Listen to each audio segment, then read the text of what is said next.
जस पंजाबी देखते हुए सारे दर्शकों को मेरे वालों प्यार भरी सत श्री अकाल। तुहाडा स्वागत प्रोग्राम अज दा मुद्दा दे विच मैं तुहाडी होस्ट आशमिता सारिਆਂ ਨੂੰ इस शाम के प्रोग्राम दे विच एक बारी फिर स्वागत करते हैं। अज मैं तुहाडे नाल एक इहो जिहा टॉपिक डिस्कस करना चाहती हाँ जिहदे बारे लगातार साडी कम्यूनिटी दे विच तां खास करके डिस्कशनस हो रही हैं किन्ने दहाकियां तो। अज भी असी इस मुद्दे नूं लैके वख-वख पोलीटिकल ऑफिस दे विच पहुंचदे हां कि सानू इंसाफ दिलाओ कि जो कुछ साडी कम्यूनिटी दे नाल होया है उहदे उत्ते हले भी इंसाफ तां दूर दी गल है, रैकगनिशन भी नहीं हैगी चंगी तरह।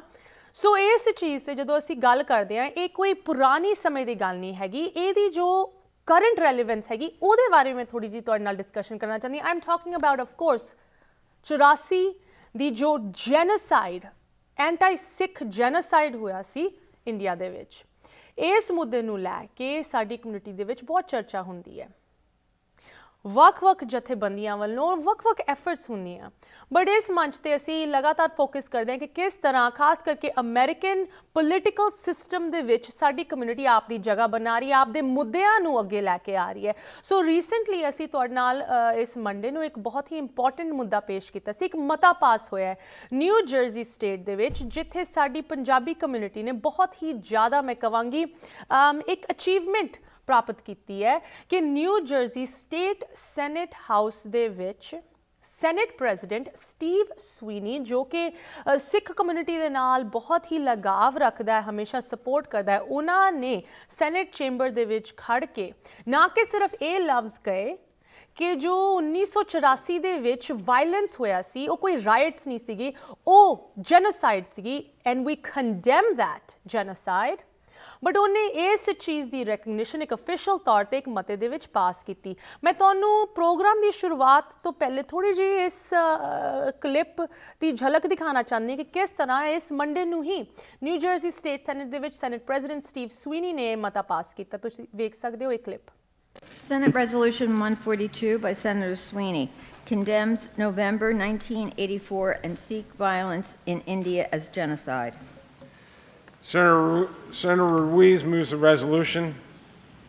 On the resolution, I think it's important that we recognize the genocide that took place in 1984. I think it's very important to recognize it so it never happens again. Anyone else on the resolution? If not, it's a voice vote. All those in favor signal by saying aye. Aye. Those opposed? The ayes have it. Thank you.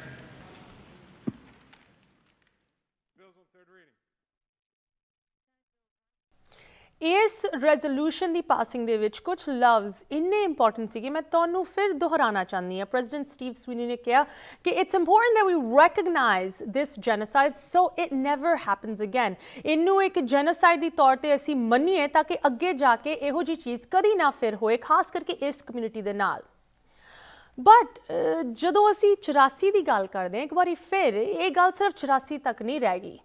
Recently तुसी शायद कुछ खबरां वेखियां होने कि किस तरह prime minister Narendra Modi की अगवाई की हेठ इंडिया होर फनैटिकल हो रहा है, तो इंडिया दे विच रहन वाली माइनॉरिटीज़ नूं कितना खतरा हो रहा है। इनफैक्ट कुछ हैडलाइंस मैं तुहाडे नाल शेयर करना चाहती हाँ कि इंडिया एक जेनोसाइडलिज्म दी तरफ तुर रहा। आई मीन ये जो लफ्ज़ है, I didn't even know this word existed, genocidalism, ये जो लफ्ज़ वरत्या गया है ये एक किस्म की पॉलिसी ट्रेंड बन रही है इंडिया दे विच।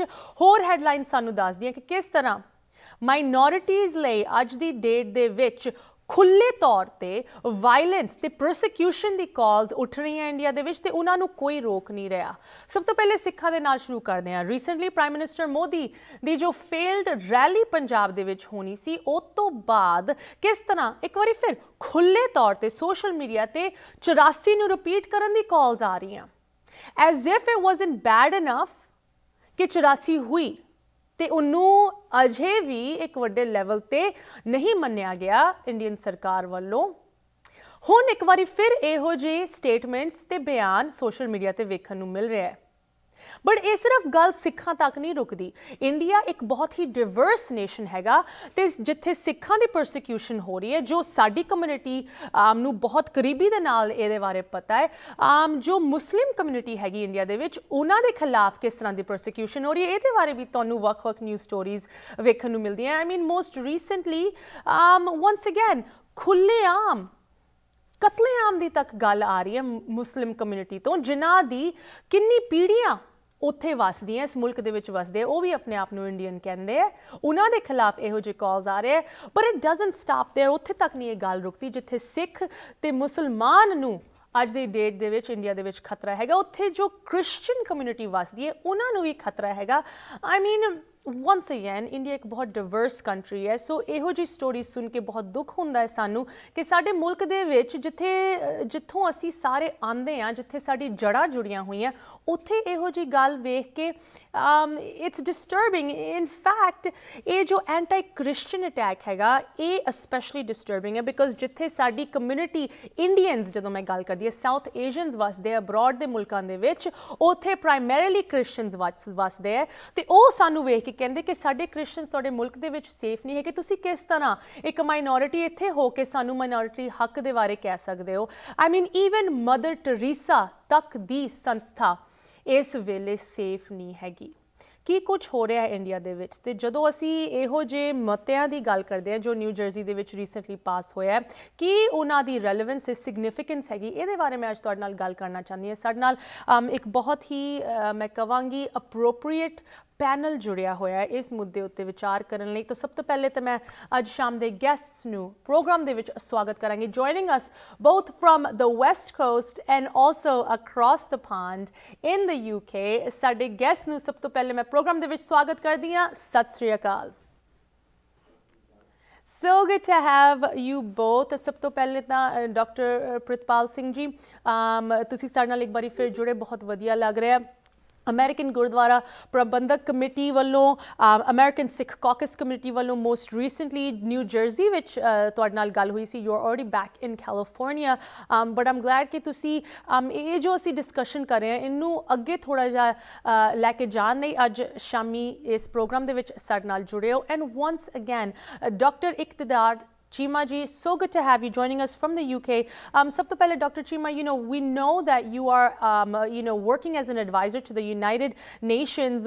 Pichle saal hi tusi tuadi help de naal Guru Granth Sahib ਵੱਲੋਂ ਕੁਝ ਬਾਣੀ ਦੀ ਇਨਕਲੂਜਨ ਹੋਈ ਸੀ United Nations ਦੇ ਵਿੱਚ ਜਦੋਂ women equality ਦੀ ਗੱਲ ਛੇੜੀ ਗਈ ਸੀ। You have extensive experience academically speaking ਭਾਵੇਂ Oxford University ਦੇ ਵਿੱਚ ਹੋਏ advising government officials. You are the director of the Institute for Leadership and Community Development, as well as a member of the UN Global Steering Committee. What a illustrious resume. But most importantly, Dr. Chima, the thing that makes us the most proud is कि किस तरह तुसी सिक्खां दी नाल जो नाइंसाफ़ी हुई है ओदी अगवाई तुसी बार-बार करदे हो at the highest levels of the international community. So we thank you for that work and for representing our community in that way. So let's get started. ਸਭ ਤੋਂ ਪਹਿਲੇ Dr. Pritpal ji, I'll start with you because ਸਾਡੀ ਗੱਲ ਸ਼ੁਰੂ ਹੁੰਦੀ ਹੈ ਇਸ ਮਤੇ ਦੇ ਨਾਲ ਜੋ ਕੁਝ ਦਿਨਾਂ ਹੀ ਪਹਿਲੇ ਪਾਸ ਹੋਏ, ਤੁਸੀਂ ਵੀ ਉੱਥੇ ਸੀਗੇ। ਡਾਕਟਰ ਪ੍ਰਿਤਪਾਲ ਜੀ, ਸਾਡੇ ਉਸ ਦਿਨ ਵੀ ਗੱਲ ਚੱਲ ਰਹੀ ਸੀ ਕਿ ਕੀ ਆਉਣ ਵਾਲੇ ਸਮੇਂ ਦੇ ਵਿੱਚ ਇਹੋ ਜਿਹੇ ਜੋ ਮਤੇ ਪਾਸ ਹੁੰਦੇ ਇਹਨਾਂ ਦੀ ਕੀ ਸਿਗਨੀਫੀਕੈਂਸ ਹੁੰਦੀ ਹੈ ਲੌਂਗ ਟਰਮ, ਰਾਈਟ? ਤੁਹਾਡੇ ਖਿਆਲ 'ਚ ਇਹ ਜੋ ਬਿੱਲ ਪਾਸ ਹੋਇਆ, what will be the long term impact of that? ਜੀ ਥੈਂਕ ਯੂ ਅਸ਼ਮਿਤਾ ਜੀ। ਸਭ ਤੋਂ ਪਹਿਲਾਂ ਤਾਂ ਮੈਂ ਤੁਹਾਡੇ ਅਦਾਰੇ ਦਾ ਤੇ ਤੁਹਾਡਾ ਧੰਨਵਾਦ ਕਰਨਾ ਚਾਹੁੰਦਾ। ਨਾਲ ਦੀ ਨਾਲ ਸਾਡੇ ਬਹੁਤ ਹੀ ਪਿਆਰੇ ਦੋਸਤ ਕਮਿਊਨਿਟੀ ਦੇ ਬੜੇ ਵੱਡੇ ਹਮਦਰਦ ਡਾਕਟਰ ਚੀਮਾ, ਮੈਂ ਇਹਨਾਂ ਦਾ ਵੀ ਧੰਨਵਾਦ ਕਰਨਾ ਚਾਹੁੰਦਾ ਕਿ ਆਪਣੇ ਬਿਜ਼ੀ ਟਾਈਮ 'ਚ ਤੁਸੀਂ ਇਹਨਾਂ ਦਾ ਜਿਹੜਾ ਪੜ੍ਹਿਆ ਰੈਜ਼ੂਮੇ ਛੋਟਾ ਜਿਹਾ ਹੀ ਹੈ, ਵੈਸੇ ਹੈ ਇਹਦੇ ਤੋਂ ਜ਼ਿਆਦਾ ਨੇ, ਇਹ ਬਹੁਤ ਕੁਝ ਹੋਰ ਵੀ ਕਰਦੇ ਨੇ।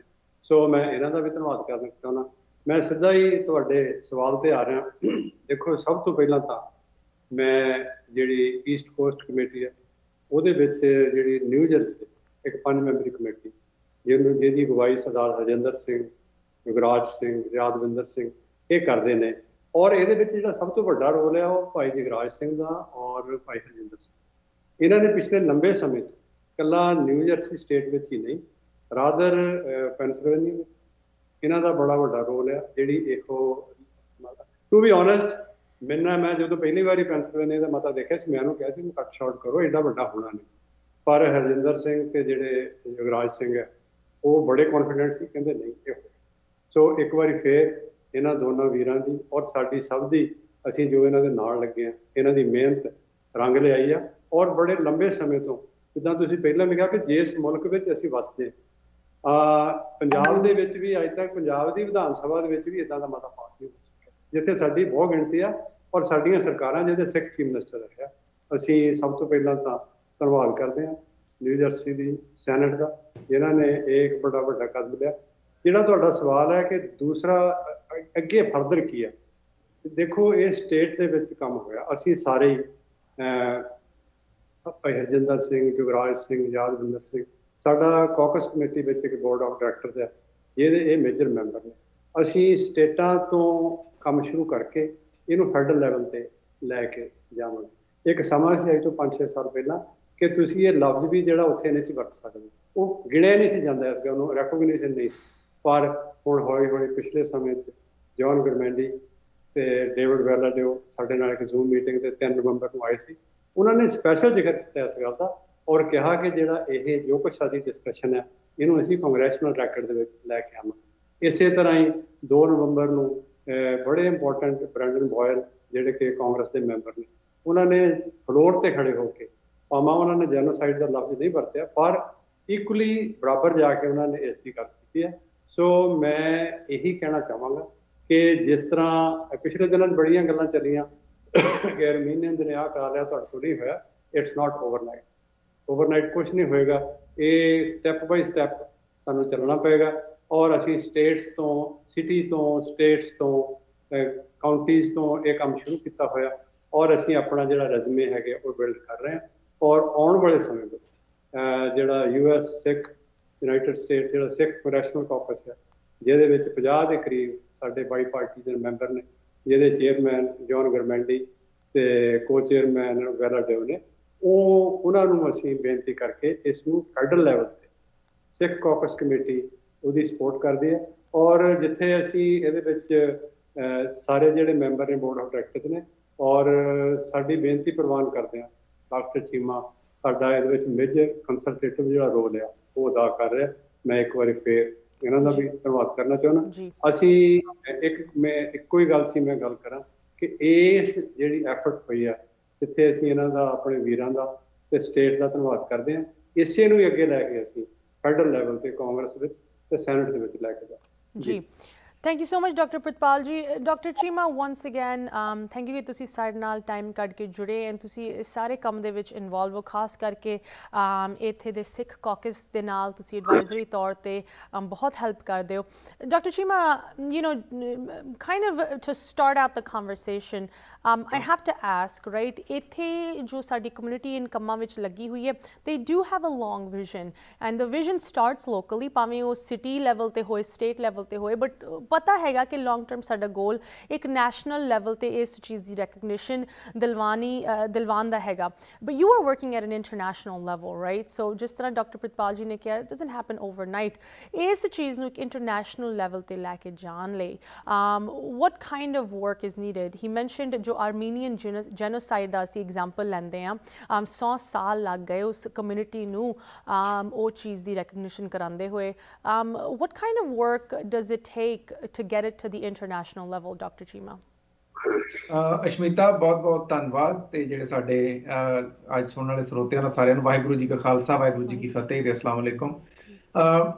ਅਸ਼ਮਿਤਾ, ਗੱਲ ਇਹ ਹੈ ਕਿ ਜਿਹੜੀ ਇੰਟਰਨੈਸ਼ਨਲ ਲੌਬਿੰਗ ਦਾ ਕੰਮ ਹੈ ਜਾਂ ਐਡਵੋਕੇਸੀ ਦਾ, ਹਿਊਮਨ ਰਾਈਟਸ ਐਡਵੋਕੇਸੀ ਦਾ ਕੰਮ ਹੈ, ਇਹ ਬਹੁਤ ਹੀ ਸਬਰ ਵਾਲਾ ਤੇ ਇਹ 'ਚ ਬਹੁਤ ਜ਼ਿਆਦਾ ਇਹ ਹਾਰਡ ਵਰਕਿੰਗ ਔਰ ਬੈਕਗਰਾਊਂਡ ਕੰਮ ਇਹ 'ਚ ਬਹੁਤ ਜ਼ਿਆਦਾ ਕਰਨਾ ਪੈਂਦਾ। Lot of your resources, financial as well as of your time as well as of your planning are consumed. ਇਹ ਕੰਮ ਲੱਗਦਾ ਤੇ ਲੋਕਾਂ ਨੂੰ ਲੱਗਦਾ ਹੋਵੇਗਾ ਬੜੇ ਸੌਖੇ ਹੋ ਗਏ ਵੀ ਨਿਊ ਜਰਸੀ ਦੀ ਇੱਕ ਸਟੇਟ ਸੈਨੇਟ ਨੇ ਏਡਾ ਵੱਡਾ ਮਤਾ ਜਿਸ 'ਚ ਉਹਨਾਂ ਨੇ ਕਲੀਅਰਲੀ ਜੈਨੋਸਾਈਡ ਦੇ ਸ਼ਬਦ ਵਰਤ ਕੇ ਪਾਸ ਕੀਤਾ। ਔਰ ਸਿਰਫ ਇਹ ਨਹੀਂ ਕੀਤਾ, ਅਗਰ ਤੁਸੀਂ ਰੈਜ਼ੋਲੂਸ਼ਨ ਪੜ੍ਹੋ ਤੇ ਉਹਨਾਂ ਨੇ ਬਕਾਇਦਾ ਰੈਫਰੈਂਸ ਦਿੱਤਾ ਕਿ ਇਸ ਤੋਂ ਪਹਿਲਾਂ ਕਿੱਥੇ ਕਿੱਥੇ ਇਹ ਮਤੇ ਪਾਸ ਹੋ ਚੁੱਕੇ ਔਰ ਅਸੀਂ ਇਹ ਮਤਾ ਕਿਉਂ ਪਾਸ ਕਰ ਰਹੇ ਹਾਂ, which is very very comprehensive resolution. ਹੁਣ ਕਈ ਲੋਕਾਂ ਨੂੰ ਇਸ ਗੱਲ ਦੀ ਸਮਝ ਨਹੀਂ ਹੋਏਗੀ ਕਿ ਇੱਥੇ ਤੱਕ ਪਹੁੰਚਣ ਲੱਗਿਆ ਕਿੰਨੇ ਸਾਲਾਂ ਦੀ ਘਾਲਣਾ ਔਰ ਕਿੰਨੇ ਜ਼ਿਆਦਾ ਲੋਕਾਂ ਦੀ ਕੰਟਰੀਬਿਊਸ਼ਨ ਹੈ। ਬਹੁਤ ਸਾਰੇ ਨਾਂ ਜਿਸ ਤਰ੍ਹਾਂ ਭਾਈ ਰਾਜ ਸਿੰਘ ਦਾ, ਹਰਜਿੰਦਰ ਸਿੰਘ ਦਾ ਡਾਕਟਰ ਸਾਹਿਬ ਨੇ ਲੈ ਲਿਆ, east coast coordination committee, American Sikh caucus, ਹੋਰ ਬਹੁਤ ਸਾਰੇ ਅਨਸੰਗ ਸੋਲਜਰਸ ਜਿਨ੍ਹਾਂ ਦਿਨ ਰਾਤ ਮਿਹਨਤ ਕਰਕੇ ਇੱਥੇ ਤੱਕ ਪਹੁੰਚੇ ਨੇ। ਕਿਉਂਕਿ ਦੇਖੋ ਗੱਲ ਬੜੀ ਜਿਹੜੀ ਮੈਂ ਅੱਜ ਸਮਝਾਉਣਾ ਚਾਹੁੰਦਾ ਉਹ ਇਹ ਆ ਕਿ ਸਿੱਖ ਜਿਹੜੇ ਆ ਦੇ ਆਰ ਆ ਨੇਸ਼ਨ ਵਿਦਆਊਟ ਅ ਸਟੇਟ। ਉਹਨਾਂ ਦੀ ਕੋਈ ਸਟੇਟ ਨਹੀਂ ਜਿਹੜੀ ਉਹਨਾਂ ਲਈ ਆਵਾਜ਼ ਚੁੱਕੇ। ਜਿਸ ਔਰ ਫਿਰ ਦੂਸਰਾ ਇਹ ਆ ਕਿ ਸਿੱਖਾਂ ਦੀ ਜੇ ਤੁਸੀਂ ਸੰਖਿਆ ਦੇ ਹਿਸਾਬ ਨਾਲ ਦੇਖੋ ਤੇ ਬਹੁਤ ਮਾਈਨੂਟ ਅਮਰੀਕਾ ਦੇ ਵਿੱਚ ਸਿੱਖਾਂ ਦੀ ਐਜ਼ ਅ ਰਿਲੀਜਨ ਜਿਹੜੀ ਸੰਖਿਆ ਵਾ ਜਾਂ ਜਿਹੜੀ ਟੋਟਲ ਪਾਪੂਲੇਸ਼ਨ ਆ ਬਹੁਤ ਥੋੜੀ ਆ। ਮੁਸਲਮਾਨਾਂ ਦੀ ਇਹਨਾਂ ਨੂੰ ਕਿਤੇ ਜ਼ਿਆਦਾ ਜੂਇਸ਼ ਕਮਿਊਨਿਟੀ ਦੀ ਆ। ਆਰਮੀਨੀਅਨਸ ਤੁਸੀਂ ਗੱਲ ਕੀਤੀ ਔਰ ਸਿੱਖ ਤਾਂ ਜੇ ਨਵੇਂ ਆਏ ਆ। ਆਰਮੀਨੀਅਨਸ ਤਾਂ ਇੱਕ ਸਦੀ ਤੋਂ ਔਰ ਉਸ ਤੋਂ ਵੀ ਪਹਿਲਾਂ ਦੇ ਜਿਹੜਾ 150-200 ਸਦੀਆਂ ਦੇ 150-200 ਸਾਲ ਤੋਂ 2 ਸਦੀਆਂ ਤੋਂ ਇੱਥੇ ਬੈਠੇ ਆ ਜੀ। ਇਸ ਵਾਸਤੇ ਬਹੁਤ ਵੱਡੀ ਪ੍ਰਾਪਤੀ ਆ ਇਹ ਕੰਮ। ਜਦੋਂ ਦਾ ਸਿੱਖ ਕਾਕਸ ਜਦੋਂ ਇਹਨੂੰ ਬਣਾਇਆ, ਜਦੋਂ ਹੋਂਦ ਚ ਆਇਆ, ਡੇ 1 ਤੋਂ ਸਿੱਖ ਜੈਨੋਸਾਈਡ ਨੂੰ ਰੈਕਗਨਾਈਜ਼ ਕਰਾਉਣ ਲਈ ਉਪਰਾਲੇ ਸ਼ੁਰੂ ਹੋ ਗਏ, ਜਿਹੜੇ ਬਹੁਤ ਸਾਰੇ ਲੋਕ ਜਿਹੜੇ ਆ ਰੈਕਗਨਾਈਜ਼ ਵੀ ਨਹੀਂ ਕਰਦੇ। ਸਭ ਤੋਂ ਪਹਿਲਾਂ ਅਮਰੀਕਨ ਸਿੱਖ ਕਾਕਸ ਨੇ ਕਾਂਗਰਸ ਦੇ ਵਿੱਚ ਯੂਨਾਈਟਿਡ ਨੇਸ਼ਨਸ ਦੇ ਅੰਡਰ ਸੈਕਟਰੀ ਜਨਰਲ ਜਿਹੜੇ ਸੈਕੰਡ ਇਨ ਕਮਾਂਡ ਸੀ ਅਡਾਮਾ ਡਿਆਂਗ, ਉਹਨਾਂ ਨੂੰ ਸੱਦਿਆ ਗਿਆ। ਉਸ ਵਕਤ ਪੈਟ ਮੇਹਨ ਜਿਹੜੇ ਹੁਣ ਕਾਂਗਰਸਮੈਨ ਨਹੀਂ ਪਰ ਉਸ ਵੇਲੇ ਉਹ ਕੋ ਚੇਅਰ ਸੀਗੇ, ਹੁਣ ਵੀ ਉਹ ਕਾਕਸ ਨਾਲ ਕੰਮ ਕਰਦੇ, ਉਹਨਾਂ ਵੱਲੋਂ ਕਾਂਗਰੈਸ਼ਨਲ ਬਰੀਫਿੰਗ ਕਰਾਈ ਗਈ ਜਿਹਦੇ ਵਿੱਚ ਯੂਐਨ ਦੇ ਸੈਕੰਡ ਇਨ ਕਮਾਂਡ ਨੂੰ ਦੱਸਿਆ ਗਿਆ ਕਿ ਸਿੱਖਾਂ ਦੀ ਜੈਨੋਸਾਈਡ ਦਾ ਕੀ ਵਿਸ਼ਾ ਸੀ, ਕਿੱਦਾਂ ਹੋਇਆ ਸਿੱਖਾਂ ਦੇ ਨਾਲ। ਡਾਕਟਰ ਪ੍ਰੀਤਪਾਲ ਇੱਥੇ ਬੈਠੇ ਆ, ਇਹਨਾਂ ਨੂੰ ਤੁਸੀਂ ਪੁੱਛ ਲਓ। ਮੈਂ ਉਦੋਂ ਪ੍ਰੈਜੈਂਟੇਸ਼ਨ ਕੀਤੀ ਸੀ ਬੜੀ comprehensive on the Sikh genocide in the US Congress, that is in 2015 ਦੀ ਆਪਾਂ 2015 ਦੀ ਗੱਲ ਕਰ ਰਹੇ ਹਾਂ। ਯੂਐਨ ਦੇ ਅੰਡਰ ਸੈਕਟਰੀ ਜਨਰਲ ਨੇ ਕਿਹਾ ਸੀ ਕਿ ਮੈਂ ਅੱਜ 38 ਸਾਲ ਹੋ ਗਏ ਯੂਐਨ 'ਚ ਕੰਮ ਕਰਦੇ ਹਾਂ ਔਰ ਇਸ ਤੋਂ ਪਹਿਲਾਂ ਉਹ ਜਿਹੜਾ ਹੇਗ 'ਚ ਟ੍ਰਿਬਿਊਨਲ ਹੈ ਜਿਹੜਾ ਵਾਰ ਕ੍ਰਿਮੀਨਲਸ ਨੂੰ ਸਜ਼ਾ ਦਿੰਦਾ ਉਹਦੇ 'ਚ ਉਹ ਰਜਿਸਟਰਾਰ ਸੀ। ਉਹਨਾਂ ਕਿ ਮੈਨੂੰ ਅੱਜ ਤੱਕ ਸਿੱਖ ਜੈਨੋਸਾਈਡ ਦੇ ਬਾਰੇ ਕੁਝ ਨਹੀਂ ਸੀ ਪਤਾ। So that was the first achievement of the Sikh caucus ਕਿ ਯੂਐਨ ਦੇ ਏਡੇ ਵੱਡੇ ਅਧਿਕਾਰੀ ਨੂੰ ਬੁਲਾ ਕੇ ਪ੍ਰੈਜੈਂਟੇਸ਼ਨ ਦੇਣੀ। ਉਹਦੇ ਬਾਅਦ ਅਸਾਂ ਇੱਕ ਹੋਰ ਫੋਲੋ-ਅਪ ਬਰੀਫਿੰਗ ਫੋਲੋਇੰਗ ਈਅਰ ਕੀਤੀ ਜਿਹਦੇ 'ਚ ਤੁਹਾਨੂੰ ਪਤਾ ਸਭ ਤੋਂ ਵੱਡੀ ਜਿਹੜੀ ਸੰਸਥਾ ਇਸ ਵੇਲੇ ਹੈਗੀ ਆ ਮੇਨ ਸਟ੍ਰੀਮ ਦੀ related to genocide, that is holocaust memorial museum. ਉਹਦੀ director general Naomi Kikoler, she is a world renowned expert on the genocidal studies or studies of genocides। ਉਹ ਨਿਊਮੀ ਕਿਕੁਲਾਰ ਨੂੰ ਇੱਕ ਪੈਨਲਿਸਟ ਦੇ ਤੌਰ ਤੇ ਸੱਦ ਕੇ ਅਸਾਂ ਫਿਰ ਸਿੱਖ ਜੈਨੋਸਾਈਡ ਬਾਰੇ ਦੱਸਿਆ। ਸੋ ਇਹਦੇ 'ਚ ਕਿੰਨੇ ਰਿਸੋਰਸਿਸ ਲੱਗੇ, ਕਿੰਨੀ ਪਲੈਨਿੰਗ ਹੋਈ। ਫਿਰ ਮੈਂ ਵੀ ਇਹ ਚੀਜ਼ ਰਿਕਾਰਡ ਦੱਸਣਾ ਚਾਹਾਂਗਾ ਕਿ ਜਦ ਉਸ ਪ੍ਰੈਜੈਂਟੇਸ਼ਨ ਦੇ ਬਾਅਦ ਯੂਐਨ ਅੰਡਰ ਸੈਕਟਰੀ ਡਿਆਂਗ ਉਹਨਾਂ ਨੇ, ਕਿਉਂਕਿ ਹਰ ਸਾਲ ਯੂਐਨ ਦੀ ਸਿਕਿਉਰਿਟੀ ਕਾਉਂਸਲ ਨੂੰ ਸੰਬੋਧਨ ਕਰਨਾ ਹੁੰਦਾ to present his annual report, ਉਹਨਾਂ ਬੜਾ ਕਲੀਅਰਲੀ ਕਿਹਾ ਕਿ ਜੋ ਕੁਝ ਸਿੱਖਾਂ ਨਾਲ ਪਹਿਲਾਂ ਹੋਇਆ ਜੈਨੋਸਾਈਡ ਜੋ ਹੋਈ ਉਹ ਦੁਬਾਰਾ ਨਹੀਂ ਹੋਣੀ ਚਾਹੀਦੀ, which was a great achievement which is recorded in the UN Security Council's presentation। ਸੋ ਇਹ ਬਹੁਤ ਵੱਡਾ ਉਪਰਾਲਾ ਔਰ ਇਸ ਵਕਤ ਇਹਦਾ ਆਪਾਂ ਤੁਹਾਡੇ ਸ਼ੋਅ 'ਚ ਅੱਗੇ ਹੋਰ ਗੱਲ ਕਰਾਂਗੇ ਕਿ ਇਹਦੀ ਰੈਲੀਵੈਂਸ ਇਸ ਸਮੇਂ ਨਾਲ ਬਹੁਤ ਆ। ਕਿਉਂਕਿ ਜਿਸ ਤਰ੍ਹਾਂ ਤੁਸੀਂ ਆਪਣਾ ਸ਼ੁਰੂ 'ਚ ਹੀ ਕੁਝ ਵੀਡੀਓ ਕਲਿੱਪਸ ਦਿਖਾਏ ਆ, ਕੁਝ ਤੁਸੀਂ ਨਿਊਜ਼ ਆਈਟਮਸ ਦਿਖਾਈਆਂ, ਅੱਜ ਇੰਡੀਆ ਦੇ ਵਿੱਚ ਸਰੇਆਮ ਬੀਜੇਪੀ, ਆਰਐਸਐਸ ਤੇ ਹਿੰਦੂਤਵਾ ਲੋਕਾਂ ਨੂੰ ਜੈਨੋਸਾਈਡ ਦਾ ਜਿਹੜਾ ਹੈ ਉਹ ਡਰਾਵੇ ਦੇ ਰਹੀ ਹੈ। ਬਲਕਿ ਦੇਖੋ ਜੈਨੋਸਾਈਡ ਦੇ ਮੈਂ ਤੁਹਾਡੇ ਇੱਕ ਸ਼ੋਅ 'ਚ ਪਹਿਲਾਂ ਵੀ ਇਹ ਕਲੀਅਰ ਕੀਤਾ ਸੀ ਕਿ ਜੈਨੋਸਾਈਡ ਇੱਕ ਸਿੰਪਲ ਚੀਜ਼ ਨਹੀਂ ਹੈਗੀ ਸਮਝਣ ਲਈ, ਇਹਦੀਆਂ 8 ਸਟੇਜਿਸ ਆ। ਸੋ ਜਿਹੜੀਆਂ ਆਪਾਂ ਬੜੇ ਬਰੀਫਲੀ ਜਿਹੜੀਆਂ ਇਹਦੀਆਂ ਤੁਸੀਂ ਪਹਿਲੀਆਂ 3 ਸਟੇਜਿਸ ਆ ਉਹ ਇਸ ਵਕਤ ਪੂਰੀਆਂ ਭਾਰਤ ਦੇ ਵਿੱਚ ਮੈਟ ਆ। ਪਹਿਲੀ ਜਿਹੜੀ ਹੁੰਦੀ ਆ ਜੈਨੋਸਾਈਡ ਦੀ ਸਟੇਜ ਹੁੰਦੀ ਆ ਕਲਾਸੀਫਿਕੇਸ਼ਨ, ਜਿਹਦਾ ਮਤਲਬ ਹੈ ਅਸ ਅਗੇਂਸਟ ਦੈਮ, ਤੇ ਲੋਕਾਂ ਦੇ ਜਿਹੜੀ ਰੇਸ ਆ, ਐਥਨੀਸਿਟੀ ਆ, ਧਰਮ ਆ, ਉਹਨਾਂ ਨੂੰ ਟਾਰਗੇਟ ਕਰੋ ਔਰ ਅਸ ਅਗੇਂਸਟ ਦੈਮ ਦਾ ਇੱਕ ਨੈਰੇਟਿਵ ਕਰੋ, ਮੈਜੋਰਿਟੀ ਅਗੇਂਸਟ ਮਾਈਨੋਰਿਟੀ ਦਾ ਨੈਰੇਟਿਵ ਕਰੋ। That is the first stage which is classification stage. ਅੱਜ ਭਾਰਤ 'ਚ ਜਿਹੜਾ ਕਲਾਸੀਫਾਈ ਕਰ ਰਿਹਾ ਵਾ ਅਸ ਅਗੇਂਸਟ ਦੈਮ ਦਾ, ਕਿਸੇ ਦੇ ਧਰਮ ਤੇ ਟਿੱਪਣੀ ਕੀਤੀ ਜਾ ਰਹੀ ਆ, ਕਿਥੇ ਜਾਤ ਪਾਤ ਦਾ ਰੌਲਾ ਆ। ਹੁਣ ਤਾਂ ਉਹ ਕਹਿੰਦੇ ਆ ਵੀ ਸੈਂਸਸ ਵੀ ਅਸੀਂ ਜਿਹੜੀ ਆ ਉਹ ਕਾਸਟ ਸਿਸਟਮ ਤੇ ਕਰਾਣੀ ਆ। ਫਿਰ ਸੈਕੰਡ ਥਿੰਗ ਸਿੰਬਲਾਈਜੇਸ਼ਨ ਜੀ, ਜੈਨੋਸਾਈਡ ਦੀ ਸੈਕੰਡ ਜਿਹੜੀ ਸਟੇਜ ਆ ਸਿੰਬਲਾਈਜੇਸ਼ਨ ਆ ਕਿ ਲੋਕਾਂ ਦੀ ਜ਼ੁਬਾਨ ਨੂੰ, ਉਹਨਾਂ ਦੇ ਨਾਵਾਂ ਨੂੰ, ਉਹਨਾਂ ਦੇ ਧਾਰਮਿਕ ਸਥਾਨਾਂ ਨੂੰ ਨਿਸ਼ਾਨਾ ਬਣਾਓ। ਜੋ ਅੱਜ ਗੁਰੂ ਗ੍ਰੰਥ ਸਾਹਿਬ ਜੀ ਦੀ ਬਾਰ-ਬਾਰ ਬੇਅਦਬੀ ਹੋ ਰਹੀ ਆ, ਜਿਸ ਤਰ੍ਹਾਂ ਮੁਸਲਮਾਨਾਂ ਵਾਸਤੇ ਕਨਸੈਂਟਰੇਸ਼ਨ ਕੈਂਪ ਬੇਸਡ ਔਨ ਸਿੰਬਲਾਈਜੇਸ਼ਨ ਬਣ ਰਹੇ ਆ, CAA ਪਾਸ ਕੀਤਾ ਜਾ ਰਿਹਾ, that is the second stage of genocide which is symbolization। ਤੀਸਰੀ ਸਟੇਜ ਡੀਹਿਊਮਨਾਈਜੇਸ਼ਨ, ਜਿਹੜੀ ਵੀ ਜੈਨੋਸਾਈਡ ਹੁੰਦੀ ਆ ਉਸ ਤੋਂ ਪਹਿਲਾਂ ਡੀਹਿਊਮਨਾਈਜ਼ ਕੀਤਾ ਜਾਂਦਾ। ਕਿ ਜਿਹੜਾ ਇੱਕ ਗਰੁੱਪ ਆ it denies the humanity of other people, hate propaganda ਕੀਤਾ ਜਾਂਦਾ, ਹੇਟ ਸਪੀਚ ਕੀਤੀ ਜਾਂਦੀ ਆ ਵਿਕਟਮ ਗਰੁੱਪਸ ਦੇ ਬਾਰੇ। ਸੋ ਇਹ ਹੁਣ ਸਾਰਾ ਕੁਝ ਜਿਹੜਾ ਜਿਹੜੀਆਂ ਪਹਿਲੀਆਂ 3 ਸਟੇजेस ਆ classification, ਸਿੰਬਲਾਈਜੇਸ਼ਨ, ਡੀਹਿਊਮਨਾਈਜੇਸ਼ਨ, they are at the peak in India।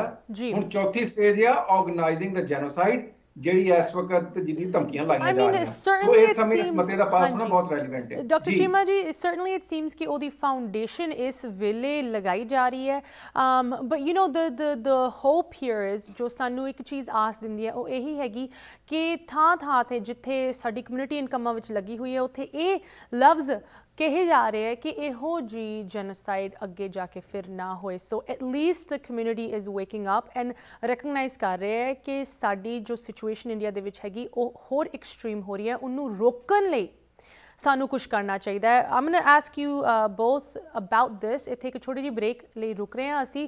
Please ਸਾਡੇ ਨਾਲ ਇਸ ਤਰ੍ਹਾਂ ਜੁੜੇ ਰਹੋ। ਵਿਊਅਰਸ, ਤੁਸੀਂ ਵੀ ਜੁੜੇ ਰਹੋ। ਕਿਸ ਤਰ੍ਹਾਂ ਇੰਡੀਆ ਨੂੰ ਜੈਨੋਸਾਈਡਲਿਜ਼ਮ ਤੋਂ ਰੋਕਿਆ ਜਾ ਸਕਦਾ ਹੈ, ਕਿ ਸਾਡੀ ਸਿੱਖ ਕਮਿਊਨਿਟੀ ਨੂੰ ਤੇ ਹੋਰ ਮਾਈਨੋਰਿਟੀਜ਼ ਨੂੰ ਪ੍ਰੋਟੈਕਟ ਕੀਤਾ ਜਾ ਸਕਦਾ ਹੈ, ਇਹਦੀ ਗੱਲ ਕਰਾਂਗੇ ਬ੍ਰੇਕ ਤੋਂ ਉਸ ਪਾਰ।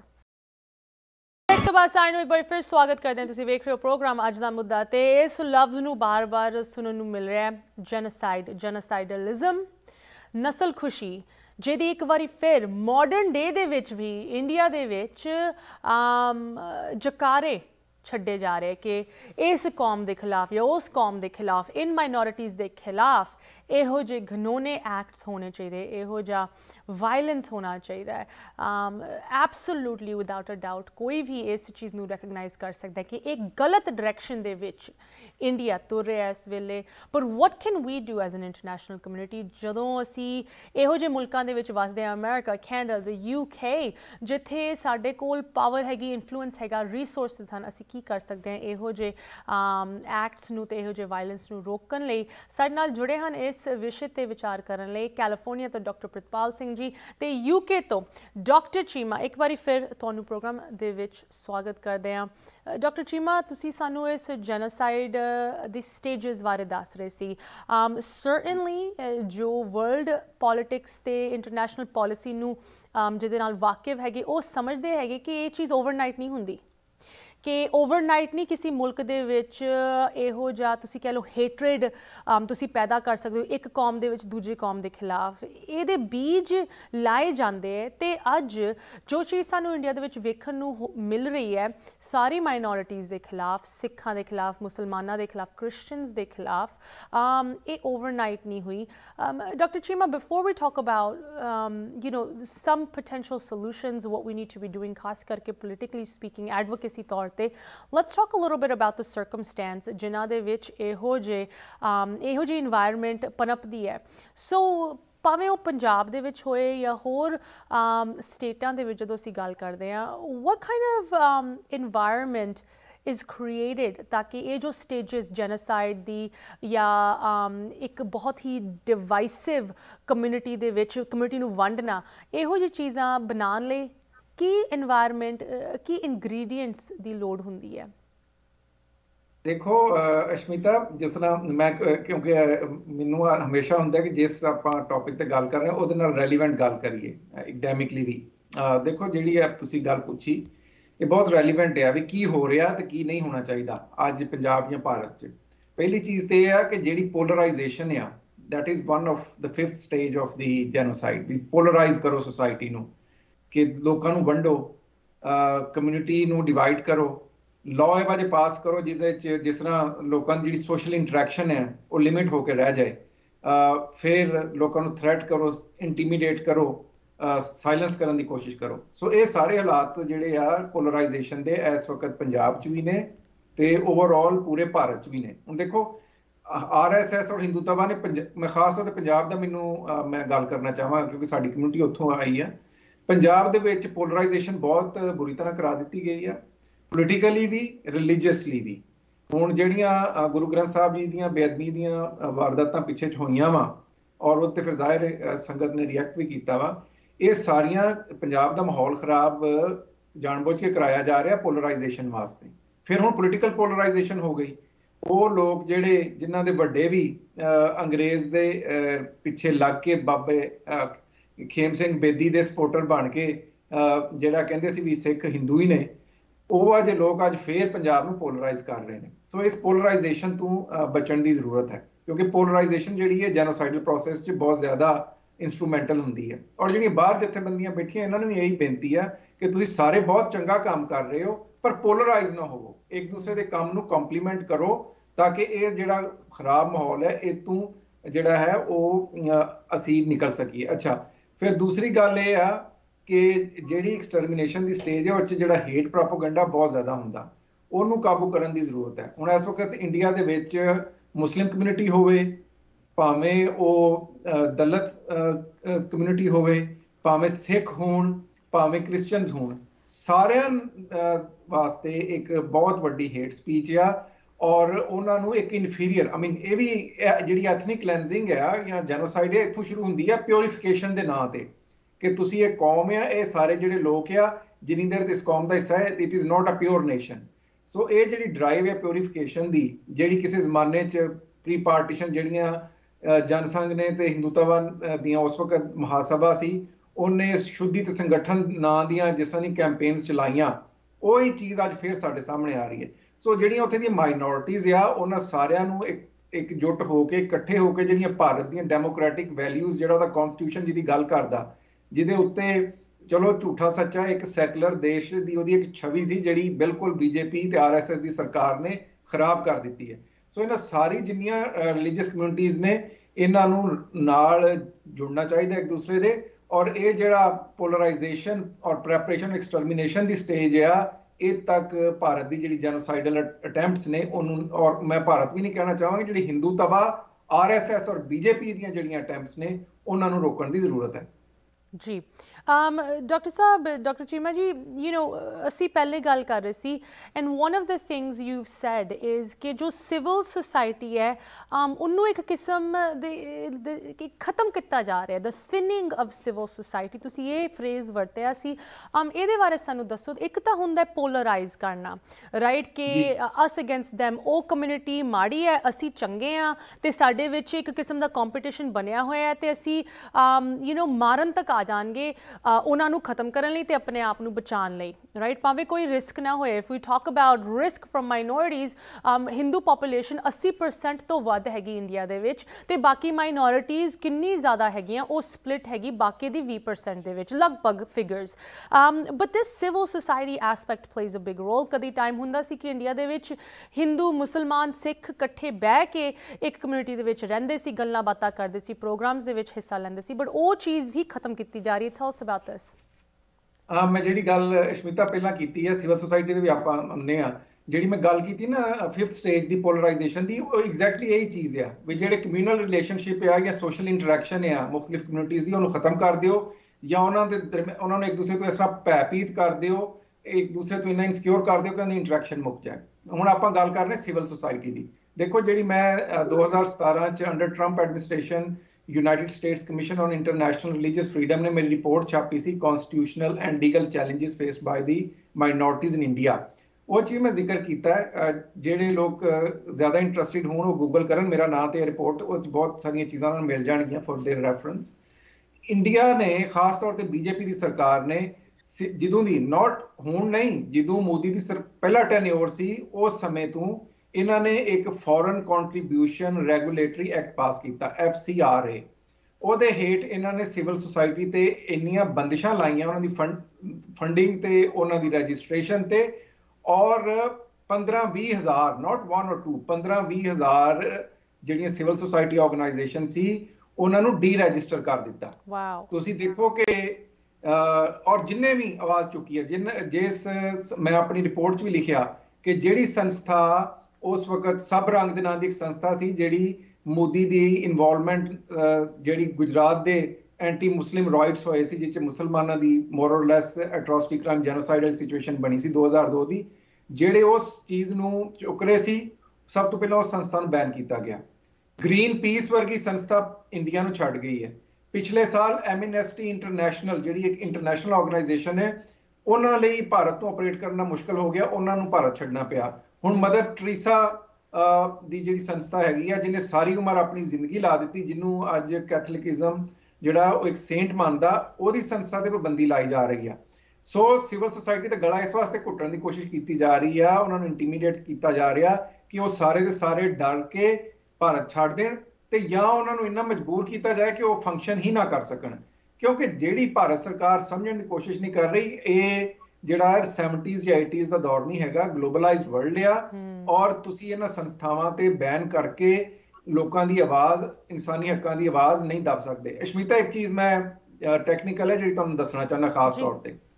ਇਹਨਾਂ ਨੇ ਕੀ ਕੀਤਾ, ਭਾਰਤ ਸਰਕਾਰ ਨੇ ਜਦੋਂ ਇਹਨਾਂ ਨੇ foreign contribution regulation act pass ਕੀਤਾ ਤੇ ਇਹਨਾਂ ਨੇ ਉਹਦੇ ਜਿਹੜੀ ਅਮੈਂਡਮੈਂਟ ਕੀਤੀ ਆ ਉਹ ਬੈਕ ਡੇਟਡ ਕੀਤੀ ਆ। ਕਦੇ ਇਦਾਂ ਵੀ ਹੋਇਆ ਕਿ ਤੁਸੀਂ 2016 ਦੇ ਵਿੱਚ ਇੱਕ ਲਾਅ ਪਾਸ ਕਰਦੇ ਹੋ ਤਾਂ ਕਹਿੰਦੇ ਹੋ ਵੀ ਇਹ ਇੰਪਲੀਮੈਂਟ ਹੋਏਗਾ 2010 ਤੋਂ। ਹੋਇਆ ਕੀ ਸੀ ਕਿ ਦਿੱਲੀ ਕੋਰਟ ਚੈਲੰਜ ਕੀਤਾ ਗਿਆ ਕਿ ਇੱਕ ਪਾਸੇ ਤਾਂ ਇਹ ਸਿਵਲ ਸੁਸਾਇਟੀ ਦੀ ਫੰਡਿੰਗ ਰੋਕ ਰਹੀ ਆ ਬੀਜੇਪੀ ਦੀ ਸਰਕਾਰ, ਤੇ ਦੂਸਰਾ ਜਦੋਂ ਇਹਨਾਂ ਦਾ ਇਲੈਕਸ਼ਨ ਸੀ ਉਦੋਂ ਕਾਂਗਰਸ ਨੇ ਤੇ ਬੀਜੇਪੀ ਦੋਵਾਂ ਨੇ ਬਾਹਰੋਂ ਫੋਰਨ ਫੰਡਸ ਆਪਣੇ ਇਲੈਕਸ਼ਨ ਕੈਂਪੇਨ ਤੇ ਵਰਤੇ ਸੀਗੇ। ਉਹ ਤੇ ਦਿੱਲੀ ਕੋਰਟ ਨੇ ਇਹਨਾਂ ਦੋਵਾਂ ਨੂੰ ਇਹਨਾਂ ਦੀ ਨਿਖੇਧੀ ਕੀਤੀ, ਬੀਜੇਪੀ ਦੀ ਵੀ ਕਾਂਗਰਸ ਦੀ ਵੀ। ਇਹਨਾਂ ਨੇ ਕੀ ਕੀਤਾ ਕਿ ਇੱਕ ਬਜਟ ਸੈਸ਼ਨ ਚੱਲਦਾ ਸੀ, ਉਹ ਚ ਮੈਂ ਆਪਣੀ ਰਿਪੋਰਟ 'ਚ ਵੀ ਲਿਖਿਆ, ਉਹਦੇ ਵਿੱਚ ਇੱਕ ਛੋਟੀ ਜਿਹੀ ਅਮੈਂਡਮੈਂਟ ਪਾ ਕੇ ਕਿ ਜੀ ਇਹ ਜਿਹੜੀਆਂ ਐਂਟੀਟੀਜ਼ ਬਾਹਰ ਬੈਠੀਆਂ ਜਿਨ੍ਹਾਂ ਦਾ ਭਾਰਤ ਦਾ ਓਰੀਜਨ ਆ ਉਹ ਫੰਡ ਘੱਲ ਸਕਦੀਆਂ, ਉਹ FCRA ਦੇ ਹੇਠ ਨਹੀਂ ਆਉਣਗੀਆਂ। ਇਹਦਾ ਮਤਲਬ ਇਹ ਆ ਕਿ ਜਿਹੜੀਆਂ ਹਿੰਦੂਤਵਾ ਔਰ RSS ਨੂੰ ਸਪੋਰਟ ਕਰਨ ਵਾਲੀਆਂ ਸੰਸਥਾਵਾਂ ਜਿਹੜੀਆਂ ਇੱਥੋਂ ਪੈਸੇ ਘੱਲ ਕੇ ਅਮਰੀਕਾ, ਕੈਨੇਡਾ ਔਰ ਡਾਇਸਪੋਰਾ ਤੋਂ ਉੱਥੇ ਮਾਈਨੋਰਟੀਜ਼ ਦਾ ਘਾਣ ਕਰਨਾ ਚਾਹੁੰਦੇ ਆ, ਉਹਨਾਂ ਦੇ ਉੱਤੇ ਕੋਈ ਰੋਕ ਟੋਕ ਨਹੀਂ। ਸਿਰਫ ਜਿਹੜੀਆਂ ਮੇਨ ਸਟ੍ਰੀਮ ਆਰਗੇਨਾਈਜੇਸ਼ਨਸ ਨੇ, ਐਮਨੈਸਟੀ ਇੰਟਰਨੈਸ਼ਨਲ ਹੋਵੇ, ਹਿਊਮਨ ਰਾਈਟਸ ਵਾਚ ਹੋਵੇ, ਉਹਨਾਂ ਤੇ ਪਾਬੰਦੀ ਆ। ਇਹ ਇਹਨਾਂ ਨੇ ਅਮੈਂਡਮੈਂਟ ਕੀਤੀ ਬੈਕ ਡੇਟ ਤੋਂ, ਕਿਉਂਕਿ ਕੋਰਟ ਨੇ ਇਹਨਾਂ ਨੂੰ ਕਿਹਾ ਸੀ ਤੁਸੀਂ ਦੋਵੇਂ ਜਿਹੜੇ ਹੋ ਦੋਸ਼ੀ ਹੋ। ਅੱਛਾ, ਹੁਣ ਹੋਏ ਰਿਹਾ ਕਿ ਇਹਨਾਂ ਸੰਸਥਾਵਾਂ ਨੂੰ ਰੋਕਿਆ ਜਾ ਰਿਹਾ। United States commission on international religious freedom ਜਿਨੇ ਪਿਛਲੇ 2 ਸਾਲ ਤੇ ਭਾਰਤ ਨੂੰ ਕੰਟਰੀ ਆਫ ਪਾਰਟਿਕੂਲਰ ਕੰਸਰਨ ਕਰਾਰ ਦਿੱਤਾ ਹੈ for religious freedom, which means India is black listed for religious freedom. ਉਹਦੇ ਕਮਿਸ਼ਨਰਸ ਨੂੰ ਇੰਡੀਆ ਇਜਾਜ਼ਤ ਨਹੀਂ ਦੇ ਰਿਹਾ ਵਿਜ਼ਿਟ ਕਰਨ ਦੀ। ਜਦੋਂ ਮੈਂ ਵੀ ਰਿਪੋਰਟ ਲਿਖੀ ਸੀ United States commission international religious freedom ਦੀ, ਤੇ ਮੇਰੇ ਉੱਤੇ ਵੀ ਭਾਰਤ ਸਰਕਾਰ ਨੇ ਫੋਰਨ ਆਫਿਸ ਨੂੰ ਕੰਡੈਮ ਕੀਤਾ ਸੀ। 2017 ਚ ਮੈਂ ਜਿਹੜੀਆਂ ਰਿਕਮੈਂਡੇਸ਼ਨਾਂ ਕੁਝ ਦਿੱਤੀਆਂ ਸਨ, ਜੇ ਭਾਰਤ ਸਰਕਾਰ ਨੇ ਉਹਨਾਂ ਨੂੰ ਅਡਾਪਟ ਕੀਤਾ ਹੁੰਦਾ ਤੇ ਪਿਛਲੇ 2 ਸਾਲਾਂ ਦੇ ਉਹ ਬਲੈਕ ਲਿਸਟ ਨਾ ਹੁੰਦੇ for religious freedom. Doctor Cheema, you know I have to ask, ਜਦੋਂ ਅਸੀਂ ਇਹੋ ਜਿਹੇ ਜ਼ੁਲਮਾਂ ਦੀ ਪਰਪਟਰੇਟਰਸ ਦੀ ਗੱਲ ਕਰਦੇ ਹਾਂ, ਉਹਨਾਂ ਦਾ ਕੀ ਮਾਈਂਡਸੈਟ ਹੁੰਦਾ ਹੈ, ਖਾਸ ਕਰਕੇ ਜੋ ਇਹ ਵੱਡੇ ਹਿਸਟਰੀ ਦੇ ਵਿੱਚ ਇਨਸੀਡੈਂਟਸ ਹੁੰਦੇ ਆ, ਭਾਵੇਂ ਉਹ 84 ਦੀ ਨਸਲ ਖੁਸ਼ੀ ਹੋਏ ਜਾਂ ਕੋਈ ਵੀ ਹੋਰ, ਉਸ ਤੋਂ ਬਾਅਦ ਜੋ ਵਾਇਲੈਂਸ ਅਸੀਂ ਵੇਖ ਰਹੇ ਹਾਂ, ਉਸ ਤੋਂ ਪਹਿਲੇ ਵੀ ਕਿ ਕਿਸ ਤਰ੍ਹਾਂ ਈਵਨ ਟੁਡੇ ਪਰਪਟਰੇਟਰਸ ਵੱਲੋਂ ਕੋਸ਼ਿਸ਼ਾਂ ਜਾਰੀ ਰਹਿਣਗੀਆਂ ਕਿ ਇਹ ਚੀਜ਼ ਨੂੰ ਦਬਾਇਆ ਜਾਏ ਜਾਂ ਡਿਨਾਈ ਕੀਤਾ ਜਾਏ, ਉਹਦੇ ਖਿਲਾਫ ਅਸੀਂ ਕਿਸ ਤਰ੍ਹਾਂ ਖੜੇ ਹੋ ਸਕਦੇ ਹਾਂ ਇੱਕ ਇੰਟਰਨੈਸ਼ਨਲ ਕਮਿਊਨਿਟੀ ਦੇ ਤੌਰ ਤੇ। ਇਹਦੇ ਬਾਰੇ ਮੈਂ ਤੁਹਾਡੇ ਤੋਂ ਥੋੜੀ ਜਿਹੀ ਸੁਝਾਵ ਲੈਣਾ ਚਾਹੁੰਦੀ ਹਾਂ। ਪਲੀਜ਼ ਮੈਂ ਬੇਨਤੀ ਕਰਦੀ ਤੁਸੀਂ ਦੋਨੋਂ ਇਸ ਤਰ੍ਹਾਂ ਸਾਡੇ ਨਾਲ ਜੁੜੇ ਹੋ। ਇੱਕ ਹੋਰ ਛੋਟੀ ਜਿਹੀ ਬ੍ਰੇਕ ਲਈ ਇੱਥੇ ਰੁਕ ਰਹੇ ਹਾਂ। ਵਿਊਅਰਸ ਤੁਸੀਂ ਵੀ ਜੁੜੇ ਰਹੋ, ਕਨਵਰਸੇਸ਼ਨ ਇਸ ਤਰ੍ਹਾਂ ਜਾਰੀ ਰਹੇਗੀ। ਮਿਲਦੇ ਹਾਂ ਬ੍ਰੇਕ ਤੋਂ ਉਸ ਪਾਰ। ਬ੍ਰੇਕ ਤੋਂ ਬਾਅਦ ਮੁੜ ਹਾਜ਼ਰ ਹੋਏ ਹਾਂ। ਤੁਸੀਂ ਵੇਖ ਰਹੇ ਹੋ ਪ੍ਰੋਗਰਾਮ ਅੱਜ ਦਾ ਮੁੱਦਾ। ਭਾਵੇਂ ਅਸੀਂ ਇਸ ਮੁੱਦੇ ਨੂੰ ਅੱਜ ਜ਼ਰੂਰ ਡਿਸਕਸ ਕਰ ਰਹੇ ਹਾਂ। ਇਹ ਮੁੱਦਾ ਨਾ ਕਿ ਸਿਰਫ ਸਾਡੀ ਕਮਿਊਨਿਟੀ ਦਾ ਤੇ ਵੱਖ-ਵੱਖ ਹੋਰ ਮਾਈਨੋਰਿਟੀ ਕਮਿਊਨਿਟੀਜ਼ ਦਾ ਸਾਂਝਾ ਮੁੱਦਾ ਹੈ, ਬਟ ਇਹ ਮੁੱਦਾ ਸਿਰਫ ਅੱਜ ਦਾ ਨਹੀਂ ਹੈਗਾ, ਇਹ ਕਿੰਨੇ ਦਹਾਕਿਆਂ ਤੋਂ ਚੱਲਦਾ ਆ ਰਿਹਾ ਹੈ। ਸੋ ਕਿਸ ਤਰ੍ਹਾਂ ਅਸੀਂ ਇਸ ਚੀਜ਼ ਨੂੰ ਬਦਲ ਸਕਦੇ ਹਾਂ, ਇਹਦੇ ਵਿੱਚ ਕੋਈ ਪੋਜ਼ਿਟਿਵ ਚੇਂਜ ਲੈ ਕੇ ਆ ਸਕਦੇ ਹਾਂ, ਖਾਸ ਕਰਕੇ ਜਿੱਥੇ ਮਾਈਨੋਰਿਟੀਜ਼ ਨੂੰ ਖਤਮ ਕਰਨ ਦੀ ਗੱਲ ਆਉਂਦੀ ਹੈ, ਨਸਲ ਖੁਸ਼ੀ ਦੀ ਗੱਲ ਆਉਂਦੀ ਹੈ। ਇਸ ਤੇ ਵਿਚਾਰ ਕਰਨ ਲਈ ਤੇ ਕੁਝ ਸੋਲੂਸ਼ਨਸ ਆਫਰ ਕਰਨ ਲਈ ਇੱਕ ਵਾਰੀ ਫਿਰ ਮੈਂ ਸਾਡੇ ਗੈਸਟ ਨੂੰ ਪ੍ਰੋਗਰਾਮ ਦੇ ਵਿੱਚ ਸਵਾਗਤ ਕਰਦੀ ਹਾਂ, ਡਾਕਟਰ ਪ੍ਰਿਤਪਾਲ ਜੀ, ਡਾਕਟਰ ਚੀਮਾ ਜੀ।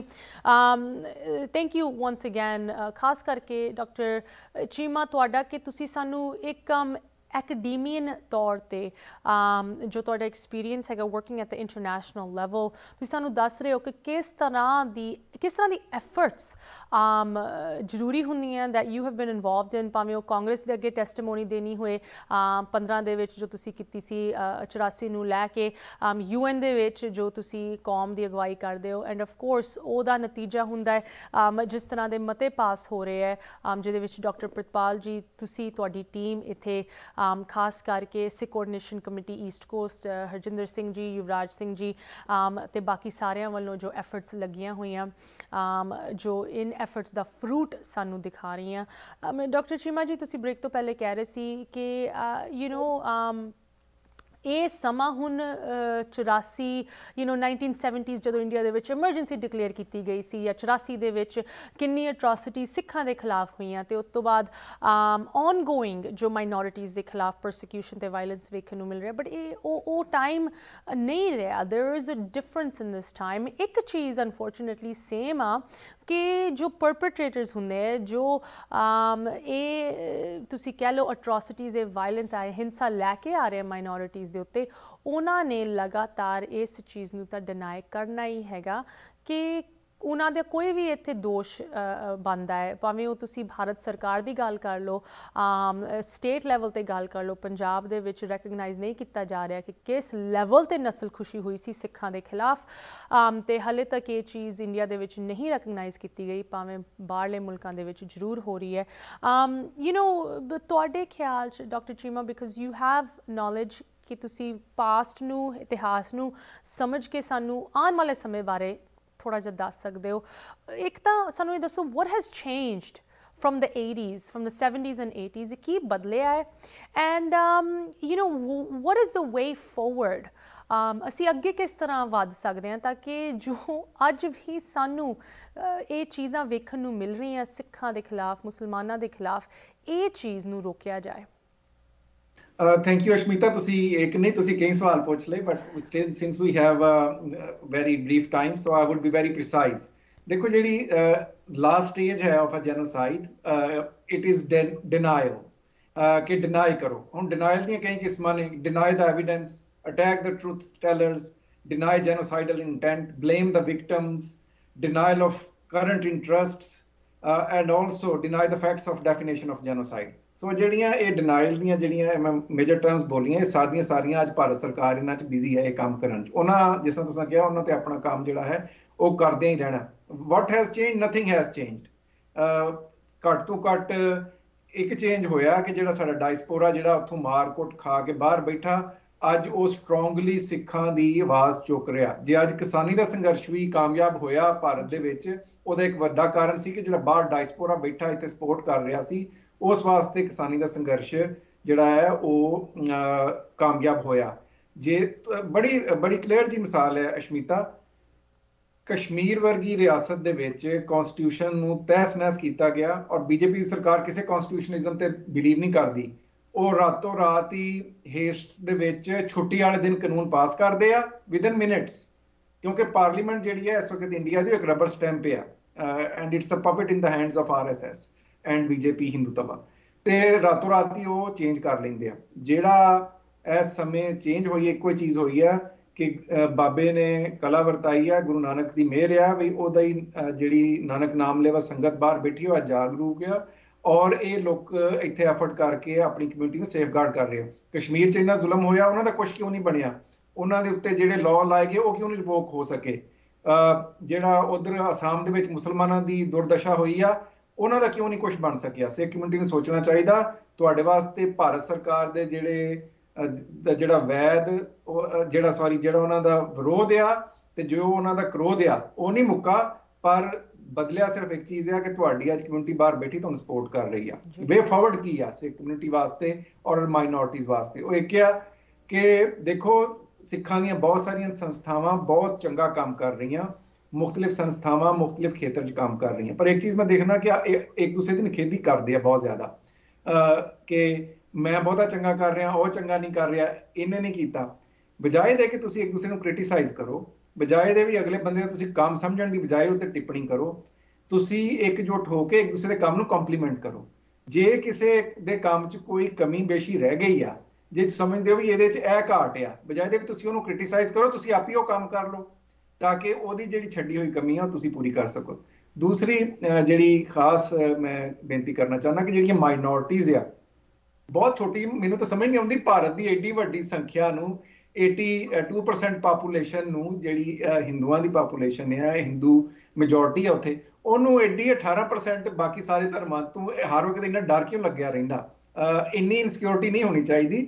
ਮੈਂ ਭਾਰਤ ਦੇ ਲੋਕਾਂ ਨੂੰ ਬੇਨਤੀ ਕਰਨਾ ਚਾਹੁੰਦਾ कि जिहड़ी ये बीजेपी सरकार आई आ इट्स अ फेल्ड गवर्नमेंट जिहड़ा प्राइम मिनिस्टर आज कह रहा कि ड्रामा करके मेरी जान बड़ी मुश्किल बची कि उस बंदे नूं इन्ने ਕਰੋੜ ਲੋਕਾਂ ਦੀ ਜ਼ਿੰਦਗੀਆਂ ਦੀ ਰੱਖਿਆ ਵਾਸਤੇ ਤੁਸੀਂ ਟਰਸਟ ਕਰ ਸਕਦੇ ਹੋ? ਜਿਹੜਾ ਬੰਦਾ ਕਹਿੰਦਾ ਮੈਂ ਆਪਣੀ ਰੱਖਿਆ ਨਹੀਂ ਕਰ ਸਕਦਾ, ਉਹ ਭਾਰਤ ਦੀ ਰੱਖਿਆ ਕੀ ਕਰੇਗਾ? ਸੋ ਜਿਹੜਾ ਨੈਰੇਟਿਵ ਹੈ ਨਾ, ਹੇਟ ਨੈਰੇਟਿਵ ਜਿਹੜਾ ਬੀਜੇਪੀ ਪ੍ਰਮੋਟ ਕਰ ਰਹੀ ਹੈ, ਇਹ ਨਹੀਂ ਕਿ ਇਹਨਾਂ ਨੂੰ ਹਿੰਦੂਇਜ਼ਮ ਨਾਲ ਜਾਂ ਹਿੰਦੂ ਧਰਮ ਨਾਲ ਬਹੁਤ ਜ਼ਿਆਦਾ ਪਿਆਰ ਆ, ਜਾਂ ਜੋ ਕੁਛ ਇਹ ਕਰ ਰਹੇ ਉਹਦੇ ਨਾਲ ਕੋਈ ਹਿੰਦੂ ਮਤ ਦਾ ਨਾਮ ਬੜਾ ਉੱਚਾ ਹੋਣਾ, ਇਦਾਂ ਦੀ ਗੱਲ ਕੋਈ ਨਹੀਂ।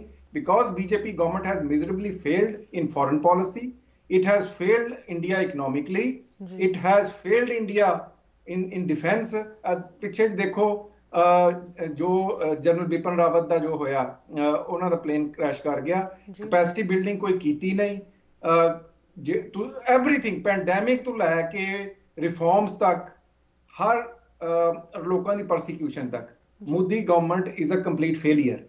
ਹੁਣ ਪਰ ਜਦੋਂ ਕੰਪਲੀਟ ਫੇਲੀਅਰ ਹੈ, ਉਹਨਾਂ ਨੇ ਲੋਕਾਂ ਨੂੰ ਇਸ ਪਾਸੇ ਲਾਇਆ ਹੋਇਆ, ਜਾਂ ਉੱਥੇ ਮਾਈਨੋਰਟੀਜ਼ ਦੇ ਕਾਰਨ ਦੇ ਉੱਤੇ ਲਾ ਦਿਓ, ਤੇ ਜਾਂ ਪਾਕਿਸਤਾਨ ਦੁਸ਼ਮਣੀ ਦੇ ਨਾਰੇ ਲਾਓ ਕਿ ਤੁਹਾਡਾ ਦੁਸ਼ਮਣ ਬਹੁਤ ਵੱਡਾ। ਡਿਸਟਰੈਕਸ਼ਨ ਟੈਕਟਿਕ ਇੱਥੇ ਇਸਤੇਮਾਲ ਕੀਤਾ ਜਾ ਰਿਹਾ। ਅਗਰ ਤੁਸੀਂ ਲੋਕਾਂ ਦੇ ਅਟੈਂਸ਼ਨ ਉਸ ਪਾਸੇ ਪਾ ਦੋਗੇ ਤੇ ਉਹ ਇਸ ਚੀਜ਼ ਨੂੰ ਨਹੀਂ ਵੇਖਣਗੇ ਕਿ ਅਗਰ ਕਿਸੇ ਸਰਕਾਰ ਦੇ ਵਿੱਚ ਖਾਮੀਆਂ ਹੈਗੀਆਂ, ਅਗਰ ਤੁਸੀਂ ਡਿਸਟਰੈਕਸ਼ਨ ਹੀ ਕਰ ਦੋਗੇ ਕਿ ਤੁਸੀਂ ਉਨ ਮਾਈਨੋਰਿਟੀਜ਼ ਦਾ ਕੰਮ ਦੇਖੋ, ਤੇ ਸ਼ਾਇਦ ਸਰਕਾਰ ਦੇ ਵੱਲੋਂ ਲੋਕਾਂ ਦੀ ਨਜ਼ਰਾਂ ਹਟ ਜਾਣਗੀਆਂ। But I think doctor Cheema ਜੀ, ਤੁਹਾਡੇ ਇੱਥੇ ਇੱਕ ਇਹ ਸੁਝਾਅ ਜੋ ਕਮਿਊਨਿਟੀ ਨੂੰ ਤੁਸੀਂ ਕਿਹਾ ਹੈ, ਖਾਸ ਕਰਕੇ ਸਾਡੀ ਸਿੱਖ ਕਮਿਊਨਿਟੀ ਨੂੰ, ਪੰਜਾਬੀਆਂ ਨੂੰ ਜੋ ਦੁਨੀਆ ਭਰ ਦੇ ਵਿੱਚ ਵਸਦੇ ਆ, ਕਿ ਇਕਜੁੱਟ ਹੋ ਕੇ ਇਨ ਚੀਜ਼ਾਂ ਦੇ ਵਿੱਚ ਸਾਡੀ ਐਫਰਟਸ ਹੋਣੀ ਚਾਹੀਦੀ। ਇਹਦੇ ਤੇ ਇੱਕ ਬੜੇ ਪ੍ਰੀਸਾਈਜ਼ ਜਿਹਾ ਪੁਆਇੰਟ ਅਬਾਊਟ ਜੈਨੋਸਾਈਡ ਕਿ ਆਪਣਾ ਨੈਰੇਟਿਵ ਬਦਲੀਏ। ਸਿੱਖ ਜੈਨੋਸਾਈਡ ਜਿਹੜੀ ਸੀਗੀ ਉਹ ਕਿਸੇ 3 ਦਿਨ ਨਹੀਂ ਹੋਈ, ਸਿੱਖ ਜੈਨੋਸਾਈਡ ਪੂਰਾ ਇੱਕ ਡੈਕੇਡ ਰਹੀ ਆ।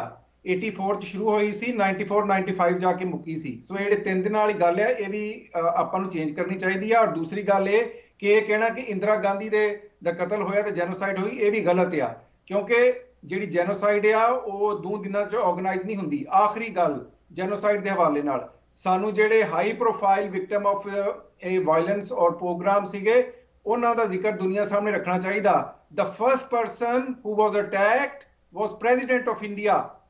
ਉਸ ਵਕਤ ਦਾ ਜਿਹੜਾ ਭਾਰਤ ਦਾ ਪ੍ਰੈਜ਼ੀਡੈਂਟ ਸੀਗਾ ਉਹ ਇੱਕ ਸਿੱਖ ਸੀਗਾ। ਉਹ ਯਮਨ ਤੋਂ ਵਾਪਸ ਆਇਆ ਤੇ ਸਭ ਤੋਂ ਪਹਿਲਾਂ ਉਹਦੀ ਗੱਡੀ ਨੂੰ ਨਿਸ਼ਾਨਾ ਬਣਾਇਆ ਗਿਆ ਕਿਉਂਕਿ ਉਹ ਇੱਕ ਸਿੱਖ ਸੀਗਾ। So we need to put this narrative to the world ਕਿ ਭਾਵੇਂ ਉਹ ਪ੍ਰੈਜ਼ੀਡੈਂਟ ਆਫ ਇੰਡੀਆ ਹੀ ਹੋਵੇ ਤੇ ਭਾਵੇਂ ਇੱਕ ਸਧਾਰਨ ਸਿੱਖ ਹੋਵੇ, everyone was a victim of this genocidal act which lasted for a decade, not for 3 days. Absolutely, that is a wonderful point. ਇੰਨਾ ਇੰਪੋਰਟੈਂਟ ਤੁਸੀਂ ਇਹ ਪੁਆਇੰਟ ਸਾਨੂੰ ਸਾਰਿਆਂ ਨੂੰ ਦਿੱਤਾ ਹੈ, ਜਿਹਦੇ ਨਾਲ ਅਸੀਂ ਇਸ ਗੱਲ ਨੂੰ ਹੋਰ ਅੱਗੇ ਵਧਾ ਸਕਦੇ ਹਾਂ। ਡਾਕਟਰ ਪ੍ਰਿਤਪਾਲ ਜੀ, ਜਾਂਦੇ ਨੇ ਮੈਂ ਤੁਹਾਡੇ ਤੋਂ ਇਸ ਚੀਜ਼ ਤੇ ਕੁਝ ਵਿਚਾਰ ਲੈਣਾ ਚਾਹਾਂਗੀ, ਖਾਸ ਕਰਕੇ ਜਿੱਥੇ ਕਮਿਊਨਿਟੀ ਦੇ ਵਿੱਚ ਏਕਤਾ ਦੀ ਗੱਲ ਆਉਂਦੀ ਹੈ। ਤੁਸੀਂ ਇਨ ਐਫਰਟਸ ਦੇ ਵਿੱਚ ਲੱਗੇ ਹੋਏ ਹੋ, ਤੁਹਾਡੀ ਟੀਮ ਦੇ ਵਿੱਚ ਵੱਖ-ਵੱਖ ਸੰਸਥਾਵਾਂ ਤੋਂ ਸਾਰਿਆਂ ਦੀ ਆਪਣੀ ਸੰਸਥਾਵਾਂ ਹੈਗੀਆਂ, ਉਹ ਆਪ ਦਾ ਕੰਮ ਕਰਦੇ ਆ, ਬਟ ਇਸ ਮਿਸ਼ਨ ਦੇ ਵਿੱਚ ਤੁਸੀਂ ਸਾਰੇ ਇਕੱਠੇ ਹੋ ਕੇ ਕੰਮ ਕਰ ਰਹੇ ਹੋ। ਕੀ ਤੁਹਾਡੇ ਅਖੀਰ ਦੇ ਵਿੱਚ ਕੀ ਮੈਸੇਜ ਤੁਸੀਂ ਕਮਿਊਨਿਟੀ ਨੂੰ ਦੇਣਾ ਚਾਹੋਗੇ? ਕਿਸ ਤਰ੍ਹਾਂ ਉਹਨਾਂ ਨੂੰ ਹੋਰ ਇਸ ਪਾਸੇ ਲੱਗਣਾ ਚਾਹੀਦਾ, ਨਾ ਕਿ ਇੱਕ ਦੂਜੇ ਦੀ ਲੱਤਾਂ ਖਿੱਚਣ ਦੇ ਵਿੱਚ ਲੱਗੇ ਰਹਿਣ? ਤੁਹਾਡਾ ਇਹ ਬਹੁਤ ਅੱਛਾ ਸਵਾਲ ਹੈ। ਮੈਂ ਤਾਂ ਬਰੀਫਲੀ ਪਹਿਲਾਂ ਤੁਹਾਡਾ ਵੀ ਤੇ ਡਾਕਟਰ ਚੀਮਾ ਦਾ ਜਿਹੜਾ ਤੁਸੀਂ ਇੰਨਾ ਵਿਸਥਾਰ ਨਾਲ ਦੱਸਿਆ, ਮੈਂ ਤੁਸੀਂ ਪੁੱਛਿਆ ਇਹਨਾਂ ਨੂੰ ਦੱਸਿਆ, ਮੈਂ ਉਹਦਾ ਧੰਨਵਾਦ ਕਰਨਾ ਚਾਹੁੰਦਾ।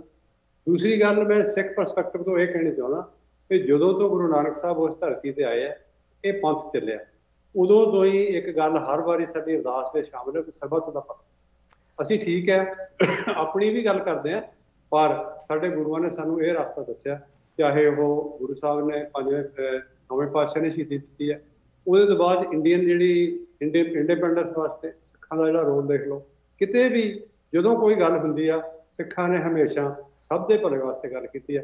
ਤੁਸੀਂ ਐਮਰਜੈਂਸੀ ਦਾ ਜ਼ਿਕਰ ਕੀਤਾ, ਉਹਦੇ ਵਿੱਚ ਸਾਰੇ ਹਿੰਦੁਸਤਾਨ ਨੂੰ ਇੰਦਰਾ ਗਾਂਧੀ ਨੇ ਦੱਬ ਲਿਆ ਸੀ, ਸਿਰਫ ਪੰਜਾਬ ਦੇ ਲੋਕਾਂ ਨੇ ਗ੍ਰਿਫਤਾਰੀਆਂ ਦੇ ਕੇ ਉਹਨੂੰ ਜ਼ਿੰਦਾ ਰੱਖਿਆ ਤੇ ਨਿਸ਼ਾਨਾ ਉਹਦਾ ਸਾਹਮਣੇ ਭੁਗਤਣਾ ਪੈ ਗਿਆ। ਰੀਸੈਂਟਲੀ ਤੁਸੀਂ ਦੇਖ ਲਓ ਜਿਹੜਾ ਮੋਰਚਾ ਹੈਗਾ ਕਿਸਾਨੀ ਮੋਰਚਾ, ਇਹ ਸਾਰੇ ਹਿੰਦੁਸਤਾਨ ਕੋਈ ਕੁਛ ਕਿਹਾ ਨਹੀਂ ਸੀ, ਇਹ ਲੋਕ ਖੜੇ ਹੋਏ ਆ ਸਿੱਖਾਂ ਦੇ ਸਿਰ, ਔਰ ਅਸੀਂ ਸਭ ਦੇ ਭਲੇ ਵਾਸਤੇ ਸਰਕਾਰ ਨੇ ਕੀਤਾ। ਸੇਮ ਜਿਹੜੇ ਅਸੀਂ ਅੱਜ ਮਤੇ ਪਾਸ ਕਰਵਾ ਰਹੇ ਹਾਂ, ਇਹ ਅਸੀਂ ਇਕੱਲੇ ਆਪਣੇ ਵਾਸਤੇ ਨਹੀਂ, ਇਹ ਅਸੀਂ ਸਭ ਦੀ ਰਾਖੀ ਵਾਸਤੇ। ਸਾਊਥ ਏਸ਼ੀਆ ਦੇ ਵਿੱਚ ਜੋ ਕੁਝ ਹੋ ਰਿਹਾ, ਚਾਹੇ ਉਹ ਰਿਹੰਗਿਆ ਦੇ ਨਾਲ ਹੋ ਰਿਹਾ, ਤਾਂ ਡਾਕਟਰ ਚੀਮਾ ਗੱਲ ਦੱਸਣੀ ਭੁੱਲ ਗਿਆ ਕਿ ਅਸੀਂ ਅੱਜ ਤੋਂ 4-5 ਸਾਲ ਪਹਿਲਾਂ ਰਿਹੰਗਿਆ ਦਾ ਇਸ਼ੂ ਜਿਹੜਾ ਸੀਗਾ ਉਹ ਡਿਸਕਸ ਕੀਤਾ ਸੀ ਉਹਦੇ ਵਿੱਚ ਕਾਕਸ ਦੇ ਵਿੱਚ।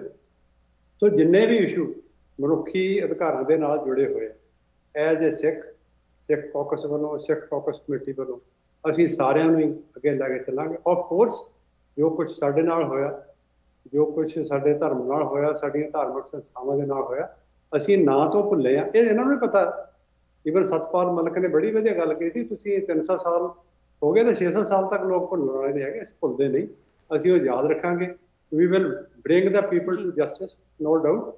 ਔਰ ਅਸੀਂ ਮੈਂ ਅਖੀਰ ਵਿੱਚ ਆਪਣੇ ਸਾਰੇ ਜਿੰਨੀਆਂ ਸੰਸਥਾਵਾਂ ਕੰਮ ਕਰਦੀਆਂ ਜੀ, ਮੈਂ ਕਦੀ ਜਿਹੜੇ ਜਿੱਦਾਂ ਤੁਸੀਂ ਲੱਤਾਂ ਖਿੱਚਣ ਵਾਲੀ ਗੱਲ ਕੀਤੀ ਆ, ਮੇਰੇ ਉਹ ਦੋਸਤ ਹੁੰਦੇ ਆ ਵੈਸੇ, ਮੈਂ ਤਾਂ ਅਸੀਂ ਤਾਂ ਸਭ ਕੁਝ ਸਿੱਖਦੇ ਉਹਨਾਂ ਤੋਂ, ਕਿ ਜੇ ਪਿਛਲੇ ਦਿਨਾਂ 'ਚ ਸਾਡੇ ਖਿਲਾਫ ਇੰਨਾ ਕੁਝ ਨਾ ਬੋਲਦੇ ਤੇ ਇਹਨਾਂ ਦਾ ਧੰਨਵਾਦ ਕਰਦੇ ਤੇ ਸਾਰੀ ਦੁਨੀਆ 'ਚ ਸਾਨੂੰ ਇਹਨਾਂ ਨੂੰ ਉਜਾਗਰ ਕਰਤਾ ਸੀ, ਅਗਰ ਲੋਕਲੀ ਥੋੜਾ ਬਹੁਤਾ ਕੰਮ ਕਰਦੇ। ਸੋ ਐਸੀ ਕੋਈ ਗੱਲ ਨਹੀਂ, ਲੈਟ them ਡੂ ਜੋ ਕੁਝ ਉਹ ਕਰਨਾ ਚਾਹੁੰਦੇ ਕਰਨ, ਪਰ ਅਸੀਂ ਕੁਛ ਨਹੀਂ ਇੱਦਾਂ ਦੀ ਕੋਈ ਰਿਐਕਟਿਵ ਨਹੀਂ ਹੋਵਾਂਗੇ। ਔਰ ਸਿਰਫ ਜਿੰਨੇ ਮਹਾਰਾਜ ਨੇ ਸਾਨੂੰ ਸੋਚ ਦੀ ਤਾਕਤ ਦਿੱਤੀ ਆ, ਔਰ ਡਾਕਟਰ ਚੀਮਾ ਵਰਗੇ ਔਰ ਹੋਰ ਭਾਈ ਹਰਜਿੰਦਰ ਸਿੰਘ, ਭਾਈ ਜਗਰਾਜ ਸਿੰਘ, ਯਾਦਵਿੰਦਰ ਸਿੰਘ, ਸਾਡਾ ਇੱਕ ਬੜਾ ਅੱਛਾ ਗਰੁੱਪ ਹੈ। ਅਸੀਂ ਰਲ ਕੇ ਪੰਥ ਵਾਸਤੇ ਜਿੰਨੇ ਵੀ ਗੁਰੂ ਨੇ ਬਖਸ਼ਿਸ਼ ਕੀਤੀ ਆ, ਅਸੀਂ ਕੰਮ ਕਰਦੇ ਰਹਾਂਗੇ। ਇੱਕ ਵਾਰ ਫਿਰ ਤੁਹਾਡਾ ਧੰਨਵਾਦ। ਵਾਹਿਗੁਰੂ ਜੀ ਕਾ ਖਾਲਸਾ, ਵਾਹਿਗੁਰੂ ਜੀ ਕੀ ਫਤਿਹ। ਥੈਂਕ ਯੂ ਸਾਡੇ ਦੋਨੋਂ ਗੈਸਟ ਨੂੰ, ਡਾਕਟਰ ਪ੍ਰਿਤਪਾਲ ਸਿੰਘ ਜੀ ਕੈਲੀਫੋਰਨੀਆ ਤੋਂ ਤੁਸੀਂ ਜੁੜੇ, ਡਾਕਟਰ ਇਕਤਦਾਰ ਚੀਮਾ ਜੀ UK ਤੋਂ ਤੁਸੀਂ ਸਾਡੇ ਨਾਲ ਟਾਈਮ ਕੱਢ ਕੇ ਜੁੜੇ, and for all of the work ਜੋ ਤੁਸੀਂ ਬਿਹਾਈਂਡ ਦ ਸੀਨਸ ਕਰ ਰਹੇ ਹੋ, ਜਿਹਦੇ ਬਾਰੇ ਦੱਸ ਕੇ ਵੀ ਅਸੀਂ ਅੰਦਾਜ਼ਾ ਨਹੀਂ ਲਗਾ ਸਕਦੇ ਕਿੰਨੇ ਟਾਈਮ ਕਿੰਨੇ ਐਫਰਟ ਲੱਗਦੀ ਹੈ ਇਨ ਚੀਜ਼ਾਂ ਦੇ ਵਿੱਚ। ਸੋ ਥੈਂਕ ਯੂ ਇੱਕ ਵਾਰੀ ਫਿਰ। ਜ਼ਰੂਰ ਤੁਹਾਨੂੰ ਬੇਨਤੀ ਕਰਦੇ ਹਾਂ ਕਿ ਇਸ ਮੁੱਦੇ ਤੇ, ਇਹੋ ਜਿਹੇ ਮੁੱਦਿਆਂ ਤੇ ਆ ਕੇ ਸਾਡੇ ਨਾਲ ਫਿਰ ਜੁੜੋ। ਬਟ ਹੁਣ ਸਾਨੂੰ ਸਾਰਿਆਂ ਨੂੰ ਦਿਓ ਇਜਾਜ਼ਤ। Have a good rest of your evening. ਸਤਿ ਸ਼੍ਰੀ ਅਕਾਲ ਜੀ। ਇੱਥੇ ਹੀ ਪ੍ਰੋਗਰਾਮ ਦੀ ਸਮਾਪਤੀ ਕਰਦੇ ਹਾਂ। ਜਾਂਦੇ ਹੁੰਦੇ ਮੈਂ ਸਿਰਫ ਵਿਊਅਰਸ ਨਾਲ ਇਹੀ ਵਿਚਾਰ ਛੱਡ ਕੇ ਜਾਣਾ ਚਾਹੁੰਦੀ ਹਾਂ ਕਿ ਅਸੀਂ ਨਾ ਭੁੱਲਿਆ ਨਾ ਭੁੱਲਾਂਗੇ। इन चीज़ों बारे असी गल करते रहांगे तो करती रहनी चाहिए है साडी कम्यूनिटी नूं, बट एकजुट हो के। जिस तरह डॉक्टर चीमा जी ने भी कहा कि अगर किसी के काम दे विच कोई कमी रह गई है, उन्हां दे खिलाफ विरोध करने की बजाय सानू ये वेखना चाहिए कि उन कमियां नूं, उन खामियां नूं असी पूरा किस तरह कर सकते हैं। बिकॉज साडी कम्यूनिटी खास करके सिखां दी अज दी डेट दे विच माइनॉरिटी है। लोग सानू वेख के ये नहीं सोचते कि ये सिख हन। यूजली लोग सोचते हैं इन्हां दी ब्राउन स्किन है, ये इंडियन हो सकते हैं, पाकिस्तानी हो सकते हैं, बंगलादेशी हो सकते हैं, उन्होंने कोई ये नाल कदर नहीं हैगी। वो सिर्फ साडी स्किन नूं वेखदे। ये साडे उत्ते है कि साडी कम्यूनिटी किस तरह एकजुट होकर आप दी जगह बनाती है, एंड तद ही असी आप दी कम्यूनिटी दी अगवाई ते हक्कां दी लड़ाई अगे लैके जा सकते हैं। सो इत्थे एकता दे नाल ही मैं प्रोग्राम की समाप्ति करते हैं कि जिस तरह एकता ने फतेह मोर्चे दे विच सानू फतेह दित्ती, एकता दे नाल ही साडी जो सिविल राइट्स हैं उन्होंने प्रोटैक्ट किया जा सकता है, कौम की रखवाली की जा सकती है। तो साडे लई या साडे गैस्ट लई कोई क्वेश्चंस, कॉमेंट्स, कंसर्नस इस मुद्दे नूं लैके तुसीं सानू लिख सकते हो info@justbroadcasting.com, ashmita@justbroadcasting.com। सानू हुण दिओ इजाजत। सत श्री अकाल।